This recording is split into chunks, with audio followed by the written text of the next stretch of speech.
आप सभी को मेरा नमस्कार, राधे राधे। मैं संजय सर 10वीं वर्ग के विद्यार्थियों के लिए रसखान के द्वितीय पद लेकर आया हूं। यह पद सवैया छंद में है, जिसके बोल है करिल के कुंजन ऊपर बारो। रसखान कहते हैं कि मैं ब्रज के कंटीले झाड़ियां एवं लता समूहों के लिए सोने के महल का सुख को भी त्याग कर दूं। इस पद का भाव है रसखान हर हाल में, हर स्थिति में ब्रज में ही रहना चाहता है। यह ब्रज कृष्ण के क्रीड़ा स्थल है, रासलीला स्थल है। इस स्थल को रसखान छोड़ना नहीं चाहते, इसलिए कृष्ण से विनती करते हैं, यही विनती करते हैं कि है कृष्ण, मुझे इस ब्रज में स्थान प्रदान कर दो, मुझे इस ब्रज से मत निकालो।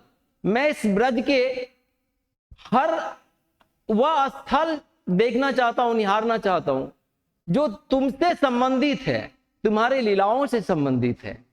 तो यह पद भी एक विनती का भाव है। विनती यही है कि रसखान ब्रज में रहने के लिए कृष्ण से स्तुति करता है। तो इस पद का भाव विनती वाला है, इसलिए राग भी विनती स्वरूप ही होना चाहिए। इसके राग है या लकुटी अरु कामरिया पर राजती हूं पुर को तजी डारो, आटहूं सिद्धि नौ निधि के सुख, नंद की गाय चराई विसारो, रस खान कबो इन आखिन सो, ब्रज के बन बाग तड़ाग निहारो, कोटि किए कल धौत के धाम, करिल के कुंजन ऊपर वारो, राधा कौन सा पुण्य किया तुमने, हरि रोज तेरे घर आते हैं। ये भाव है, ये राग है रसखान के पद का। तो रसखान के पद की व्याख्या बहुत ही सरल तरीके से, बहुत आसान तरीके से मैं आपके पास लाऊंगा। जितने भी कमजोर विद्यार्थी होंगे इस पद को समझने में उन्हें कोई दिक्कत नहीं होगी। इनके पद के कुछ ऐसे शब्द हैं जिसका हिंदी रूपांतरण किया जाएगा, क्योंकि यह पद ब्रज भाषा में है, ब्रज क्षेत्र में बोली जाती है। तो हिंदी रूपांतरण बहुत सरल तरीके से करूंगा। इसके और भी राग हो सकते हैं, कोई भी पद का कई राग हो सकता है, लेकिन राग उस पद के अनुसार होना चाहिए, भाव के अनुसार होना चाहिए। एक ये भी राग है या लकुटी अरु का मरिया पर राज तिहु पुर की तजी डारो, अटहूं सिद्धि नौ निधि के सुख, नंद की गाय चराई बिसारो, रस खान कबो इन आखिन सौ, ब्रज के बन बाग तड़ाग निहारो, कोटि किए कल धौत के धाम, करिल के कुंजन ऊपर वारो। मतलब जो भाव है विनती का भाव होना चाहिए। और विनती का भाव यह है कि रसखान हर हाल में, हर स्थिति में सभी खुशियों को छोड़कर, सभी प्रकार के सुख को छोड़कर वो कृष्ण के ब्रज में ही रहना चाहता है। तो इनकी पद की व्याख्या इस प्रकार किया जाए। पहला शब्द है, पहली पंक्ति की व्याख्या मैं करूंगा। पहला वर्ड है या, इसका हिंदी होता है इस। लकुटी छोटी लाठी, छोटी लाठी। अरु और कामरिया कंबल, कामरिया कंबल, तिहुपुर तीनों लोक, तजी राज्य डारो त्याग दूं।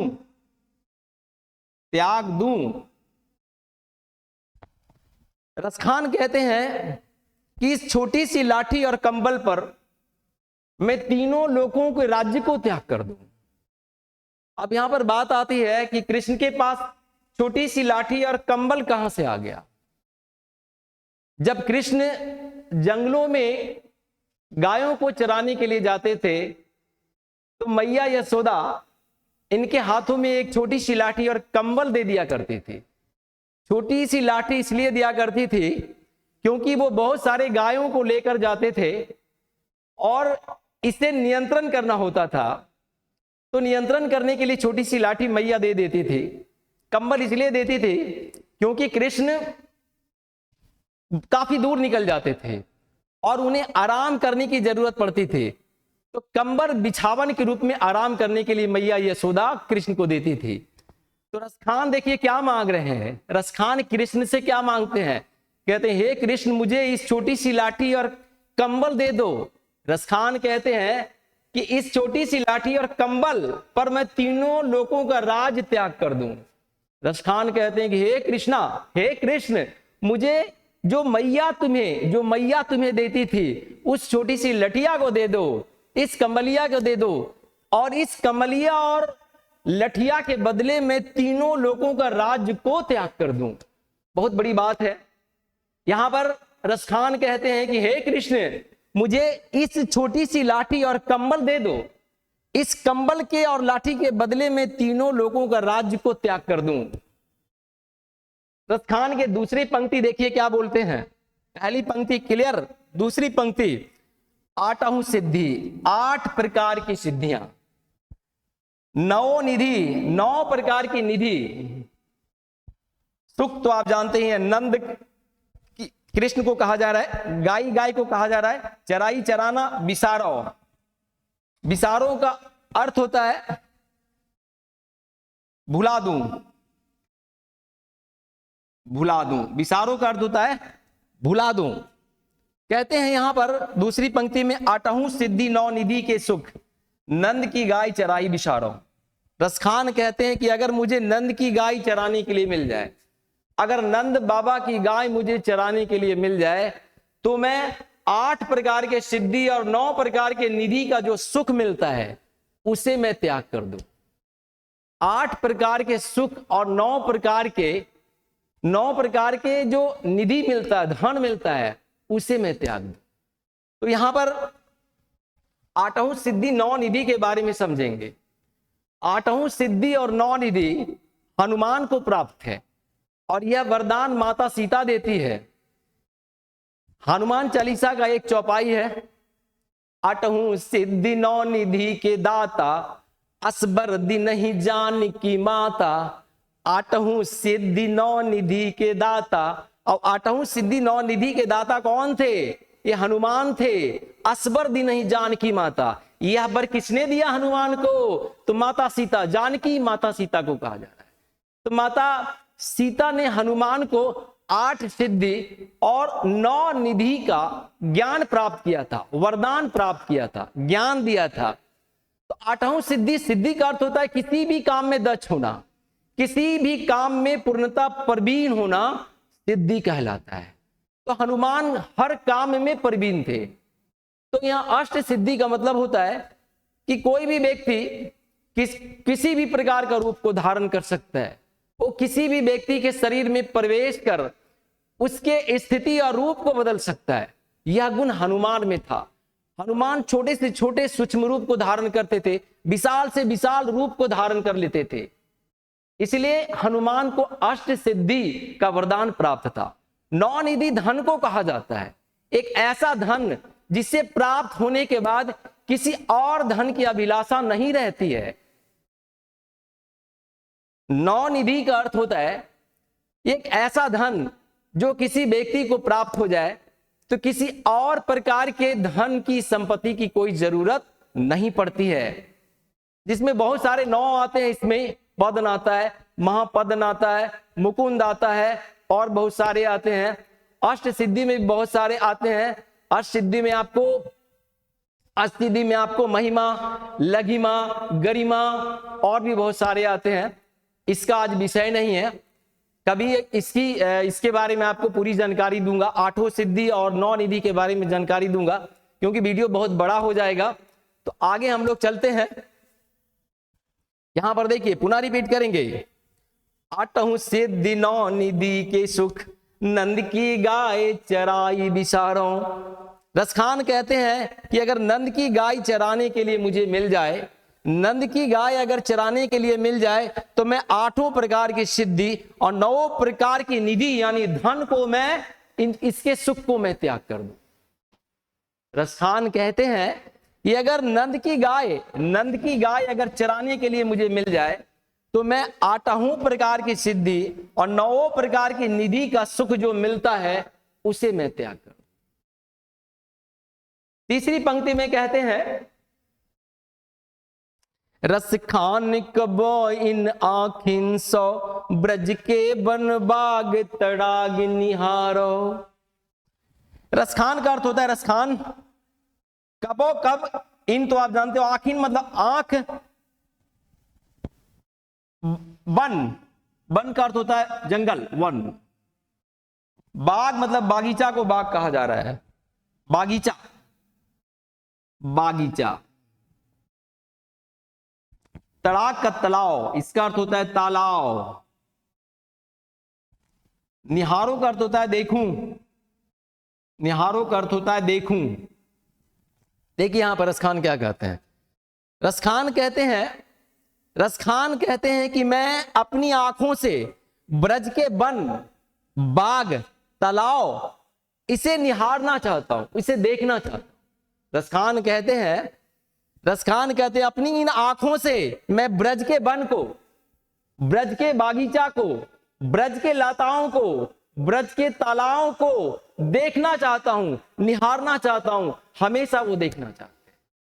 रसखान कहते हैं, रसखान कबो इन आखिन सो, रसखान कबो इन आखिन सो। रसखान कहते हैं कि जो हमारी आंखें हैं वो ब्रज के वन को निहारना चाहता है, ब्रज के बागीचा को निहारना चाहता है, ब्रज के लताओं को निहारना चाहता है, ब्रज के तालाब को निहारना चाहता है, ब्रज के हर वो स्थल को निहारना चाहता है जहां कृष्ण विचरते थे, जहां कृष्ण खेलते थे, जहां कृष्ण की लीलाएं कृष्ण करते थे, वह सभी स्थल को अपनी आंखों से वो देखना चाहते हैं, अपनी आंखों से वो निहारना चाहते हैं। अंतिम पद में देखिए क्या बोल रहे हैं, कोटि किए कल धौत के धाम, करिल के कुंजन ऊपर वारो। कोटि का अर्थ होता है करोड़, कोटि का अर्थ होता है करोड़। कलधौत यहां इंद्र को कहा जा रहा है, कलधौत इंद्र को कहा जा रहा है। धाम का मतलब, धाम होता है करिल, एक कांटे वाली झाड़ियां, एक कांटे वाली झाड़ियां, कांटे वाली झाड़ियां, कांटे वाली झाड़ियां, एक कांटे वाली झाड़ियां। कुंजन, कुंजन का अर्थ होता है लताओं का समूह, लताओं का समूह, कुंजन का अर्थ होता है लताओं का समूह। फिर से देखिए, कोटि मतलब करोड़, कलधौत यहां इंद्र को कहा जा रहा है, धाम का धाम, करील का अर्थ होता है एक कांटे वाली झाड़ियां, कुंजन का अर्थ होता है लताओं का समूह, वारों का अर्थ होता है त्याग दूं, वारों का अर्थ होता है त्याग दूं, त्याग दूं, वारों का अर्थ होता है त्याग दूं। देखिएगा यहां पर क्या कहते हैं, कोटि किए कल धौत के धाम, करील के कुंजन ऊपर वारो। रसखान कहते हैं, रसखान कहते हैं मैं ब्रज के कांटेदार झाड़ियां और लताओं के समूह के लिए इंद्र के 1 करोड़ इंद्रलोक को मैं त्याग सकता हूं। रसखान यहां पर कहते हैं, कोटि किए कल धौत के धाम, करील के कुंजन ऊपर वारो। यहां पर रसखान कहते हैं कि मुझे अगर ब्रज में निवास मिल जाए, ब्रज में अगर मुझे रहना पड़े, ब्रज के कंटीले झाड़ियां, उसके लताओं को समूह अगर मुझे प्राप्त हो जाए, तो मैं इंद्र के 1 करोड़ इंद्रलोक को भी मैं त्याग सकता हूं। ऐसी इच्छा किसकी है? रसखान की इच्छा। रसखान कहते हैं कोटि किए कल धौत के धाम, 1 करोड़ इंद्रलोक धाम, इंद्रलोक धाम, धाम कहा जा रहा है जहां इंद्र विराजते हैं, इंद्रलोक को धाम कहा जा रहा है। तो कहते हैं कि 1 करोड़ इंद्रलोक मैं त्याग सकता हूं, किसके लिए? करिल के कुंजन ऊपर वारो, करिल के कुंजन ऊपर वारो, एक कांटेदार झाड़ियां, लताओं के समूह के लिए मैं इंद्रलोक के 1 करोड़ इंद्रलोक को त्याग सकता हूं, ऐसा कहते हैं कौन? रसखान कहते हैं। यह व्याख्या बहुत ही साधारण है। मैं एकदम शॉर्टकट में फिर पुनः इस व्याख्या को रिपीट करता हूं। या लकुटी अरु कामरिया पर राज तीन पुरी को तजी डारो। कहते हैं कि अगर मुझे कृष्ण की लाठी मिल जाए और कृष्ण का कंबल अगर मिल जाए तो मैं तीनों लोगों का राज त्याग कर दूं। कौन? रसखान कहते हैं। दूसरी पंक्ति में देखिए, अटहु सिद्धि नौ निधि के सुख नंद की गाय चराई बिसारो। रसखान कहते हैं कि अगर मुझे नंद की गाय चराने के लिए मिल जाए, नंद की गाय, नंद बाबा कृष्ण के पिता नंद को कहा जा रहा है कि अगर मुझे नंद की गाय चराने के लिए मुझे मिल जाए तो मैं 8 प्रकार के सिद्धि और 9 प्रकार के धन, निधि मतलब धन को मैं त्याग कर दूं। ऐसा रसखान कहते हैं। तीसरी पंक्ति बहुत आसान। रसखान कबो इन आखिन सौ ब्रज के बनबाग तड़ाग निहारो। रसखान कहते हैं कि मैं अपनी आंखों से ब्रज के वन को, बाग को, बागीचा को, लताओं को, इसके तालाओं को अपनी आंखों से देखता रहूं, अपनी आंखों से निहारता रहूं। ऐसा रसखान कहते हैं। अंतिम पंक्ति देखिए क्या कहते हैं। कोटि किए कल धौत के धाम करील के कुंजन ऊपर बारो। वो कहते हैं, कौन? रसखान कहते हैं कि अगर मुझे कोटि के कल धौत के धाम, कोटि ये कल धौत का धाम, अगर मुझे ब्रज के कांटेदार झाड़ियां और लताओं का समूह देखना पड़े, निहारना पड़े, तो इसके लिए मैं इंद्रलोक, 1 करोड़ इंद्रलोक को त्याग सकता हूं। 1 करोड़ इंद्रलोक को भी त्यागना चाहते हैं। बहुत बड़ी बात है। यानी इस पद का यही सार निकलता है। रसखान यही कहना चाहते हैं कि मैं हर हाल में, मैं हर स्थिति में, हर परिस्थिति में मैं ब्रज में ही रहना चाहता हूं। मैं ब्रज में ही कृष्ण लीलाओं का, जहां कृष्ण विचरते थे, जहां कृष्ण खेलते थे, जहां कृष्ण लीलाएं करते थे, जहां कृष्ण अपनी गोपियों के साथ लीला में व्यस्त रहते थे, ऐसे ब्रज को वो अपनी आंखों से ओझल नहीं होना देना चाहते। वो अपनी आंखों से देखना चाहते हैं इस ब्रज को जहां कृष्ण विचरते थे। आज मैं 10वीं वर्ग के विद्यार्थियों के लिए बहुत ही सरल तरीके से इसके द्वितीय पद की व्याख्या कर दिया। अगले वीडियो में मैं इसके जितने भी प्रश्न हैं बस यूं ही आपको समझा दूंगा, कहीं आपकी कोई दिक्कत नहीं होगी। आगे इनके प्रश्न वाले वीडियो के लिए आप इंतजार कीजिए। तब तक जय हिंद, जय भारत। याद रहे, पढ़ेंगे आप, बढ़ेंगे आप, जिंदगी मिलेगी ना दोबारा। अगर इस जिंदगी में कुछ करना है तो आप पढ़ना पड़ेगा, पढ़ेंगे तभी बढ़ेंगे। शिक्षा वह अमृत है जिसे पीने के बाद, जिसे पान करने के बाद आप अमर हो सकते हैं। अमर का मतलब ये नहीं कि मैं इस पूरे शरीर को इस धरती पर ही रखूं। अमर वो भी होता है जिसके नाम अमर हो जाते हैं। पढ़ेंगे आप, बढ़ेंगे आप। जय हिंद, जय भारत।